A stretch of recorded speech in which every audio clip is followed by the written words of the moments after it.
Question ये है कि एक स्मूथ वेज अपवर्ड डायरेक्शन में एक्सेलरेट कर रहा है। वेज पर एक ब्लॉक है जो कांस्टेंट हॉरिजॉन्टल लेवल मेंटेन कर रहा है। तो हमें वेज का एक्सेलरेशन फाइंड आउट करना है, तो इसको प्रोसीड करते हैं। तो इस क्वेश्चन को हम दो मेथड से सॉल्व करेंगे। मेथड 1 में वेज के रिस्पेक्ट में इसको सॉल्व करेंगे और मेथड 2 में ग्राउंड के रिस्पेक्ट में इसको सॉल्व करेंगे। तो सबसे पहले आते हैं मेथड 1 पर।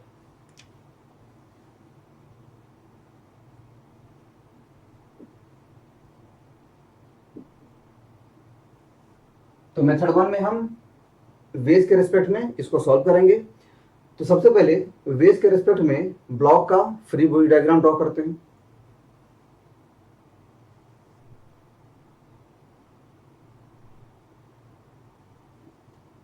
ये वेज है, ये एंगल थीटा के इक्वल है और मान लेते हैं कि वेज का एक्सेलरेशन अपवर्ड डायरेक्शन में ए डैश के इक्वल है। तो हमें ए डैश को फाइंड आउट करना है। यहाँ पर ब्लॉक है, तो वेज के रिस्पेक्ट में इस ब्लॉक पर जो फोर्सेस हैं, तो सबसे पहले इसका वेट डाउनवर्ड डायरेक्शन में mg एक्ट कर रहा है।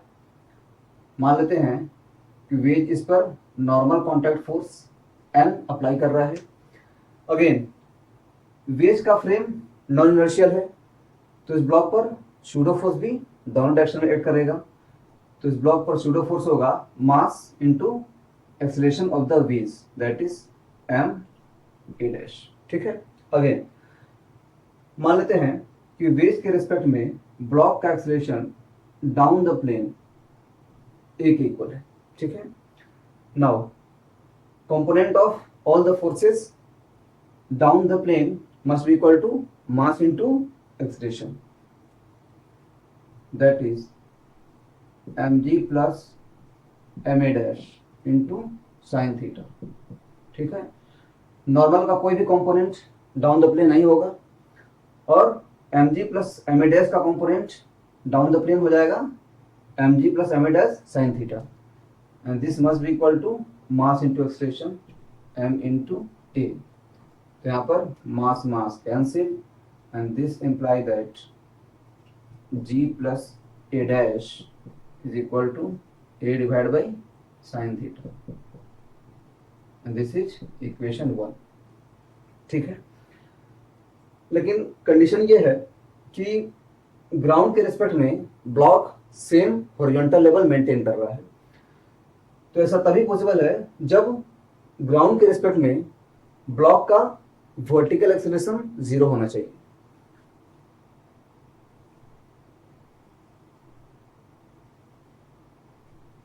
तो ये ब्लॉक है, ब्लॉक का एक्सेलरेशन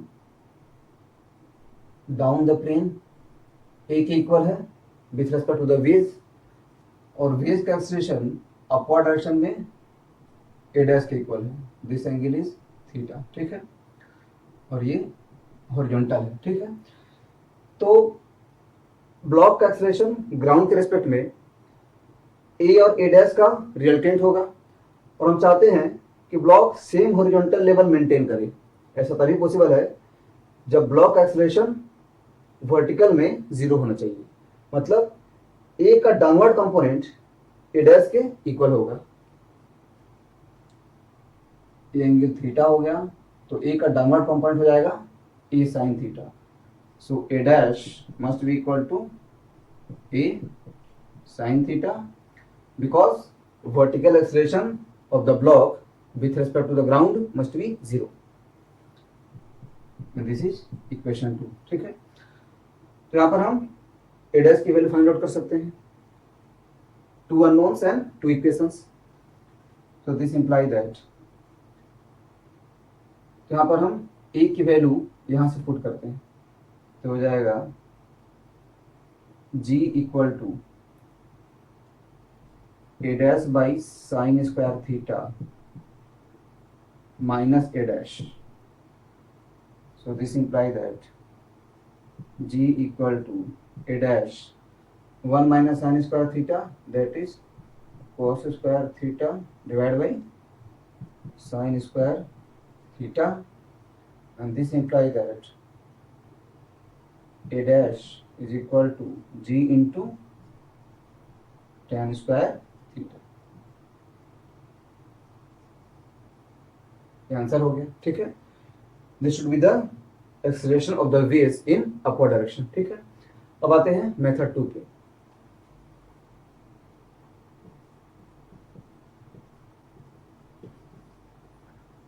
तो मेथड 2 में ग्राउंड के रेफरेंस फ्रेम से इस क्वेश्चन को सॉल्व करेंगे।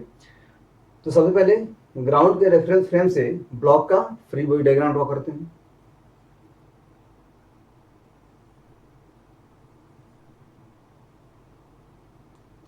ये एंगल थीटा है और ये ब्लॉक है।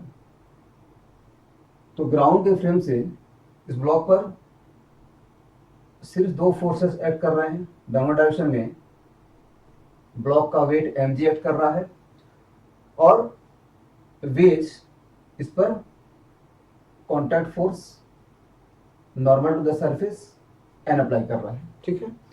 तो ग्राउंड के एस्पेक्ट में इस ब्लॉक पर सिर्फ यही दोनों फोर्सेस एक्ट कर रहे हैं, ठीक है। तो अब हम क्या करते हैं कि नॉर्मल को हॉरिजॉन्टल और वर्टिकल में रिजॉल्व कर देते हैं।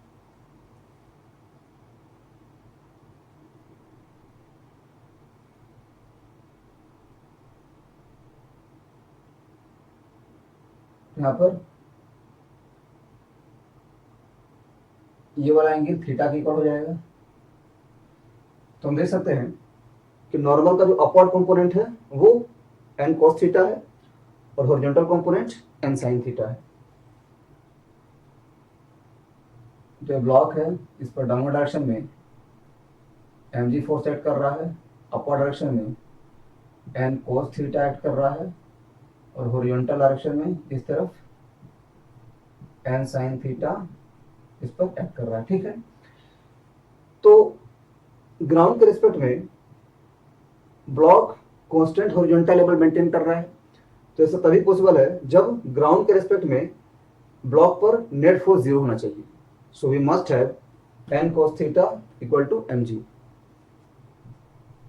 n cos theta equal to mg, equation 1।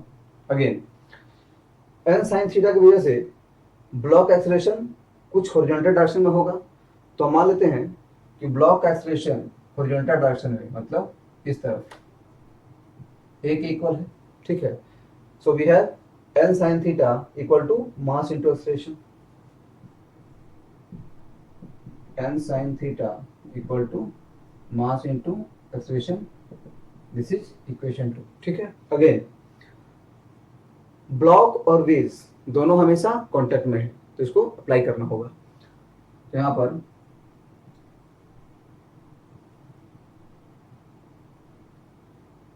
Block का एक्सेलरेशन हॉरिजॉन्टल डायरेक्शन में a के इक्वल है with respect to ground. Again waves का एक्सेलरेशन अपवर्ड डायरेक्शन में a डैश है with respect to the ground. तो अगर हम चाहते हैं कि वेव्स और ब्लॉक दोनों हमेशा कांटेक्ट में रहें तो normal to the surface of contact दोनों का एक्सेलरेशन इक्वल होना चाहिए। So this is normal to the surface of contact. ये एंगल थीटा है, ये एंगल भी थीटा के इक्वल है और ये एंगल भी थीटा के इक्वल है, ठीक है। तो ए डैश का component normal to the surface of contact हो जाएगा a dash cos theta. Again a का component normal to the surface of contact हो जाएगा a sin theta and both must be equal because the block is in contact with the base. And this is equation 3rd, ठीक है। तो हम देख सकते हैं 3 unknown and 3 equation, so we can find the value of a dash। तो सबसे पहले इक्वेशन 2 डिवाइड बाई इक्वेशन 1 करते हैं, तो हो जाएगा sin by cos tan theta equal to a by g, ठीक है। और a की वैल्यू यहां से इक्वेशन 3 में पुट करते हैं। तो this imply that a dash equal to a tan theta. This imply that a dash equal to a की value g tan theta put करते हैं, क्या हो जाएगा जी टेन स्क्वायर थीटा। ठीक है, तो इस तरह से हम दोनों ही मेथड से इस क्वेश्चन को सॉल्व कर सकते हैं और ये हमारा आंसर हो गया। Thank you.